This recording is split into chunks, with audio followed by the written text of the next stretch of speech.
السلام علیکم ناظرین، آپ کے اپنے چینل ہیلتھ کیئر میں آپ کو خوش آمدید۔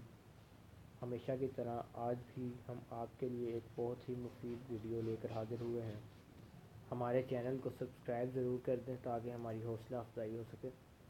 آج ہم آپ کو بتائیں گے کہ جن لوگوں کو شوگر کی بیماری ہے انہیں کیا کھانا چاہیے اور کیا نہیں کھانا چاہیے۔ عام طور پر لوگوں کو اس بات کا پتہ نہیں ہوتا کہ شوگر کے مرض میں کیا استعمال کریں اور کس چیز سے پرہیز کریں۔ ناظرین، شوگر کا مرض تیزی سے دنیا بھر میں پھیل رہا ہے اور لوگوں کو اپنی لپیٹ میں لے رہا ہے۔ آج ہم آپ کو پاکستان کے متعلق ذیابیطس پھیلنا اور اس کے متعلق احتیاطی تدابیر بتائیں گے۔ ایک رپورٹ کے مطابق 3.5 کروڑ پاکستانی ذیابیطس کا شکار ہیں، یعنی ہر چھٹا پاکستانی اس مرض میں مبتلا ہے، جو ابتدائی مرحلے میں علاج، معالجہ اور احتیاط نہ کیے جانے کے باعث جان لیوا بھی ثابت ہو سکتا ہے۔ مردوں کے مقابلے میں خواتین کی اس مرض کی وجہ سے ہلاک ہونے کی شرح بلند ہے۔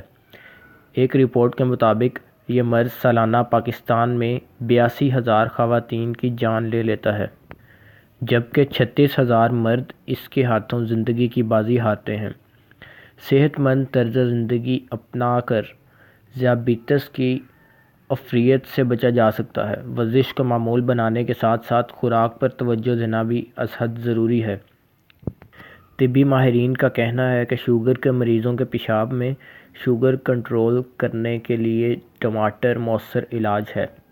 اگر ایک ٹماٹر کو تھوڑا سا گرم کر کے 2 ٹکڑوں میں کر کے پھر اس پر خوردنی نمک اور کالی مرچ چھڑک لی جائے تو اس کے کھانے سے افاقہ ہوتا ہے۔ لوبیا بھی اس مرض میں مفید ہے۔ اسے ابال کر اور سلاد میں شامل کر کے کھائیں۔ اس میں شامل منرل اور وٹامنز سب مفید ہیں۔ سفید اور کالے چنے ابال کر کھائیں۔ انہیں سبزیوں میں بھی ڈال کر کھایا جا سکتا ہے۔ سویابین کو سلاد اور سبزی کے علاوہ بطور دال بھی جزو غذا بنایا جا سکتا ہے۔ اس سے آپ کی توانائی بحال رہے گی۔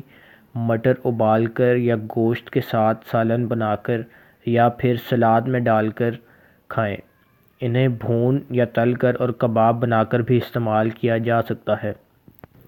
یہ پروٹین کے حصول کا بہترین ذریعہ ہیں اور شوگر میں بہت مفید ہیں۔ پتوں سمیت مولی کے بھجیا بنا کر کھائیں۔ سلاد کے پتے سلاد میں، برگر میں، سینڈوچ میں رکھ کر کھائیں۔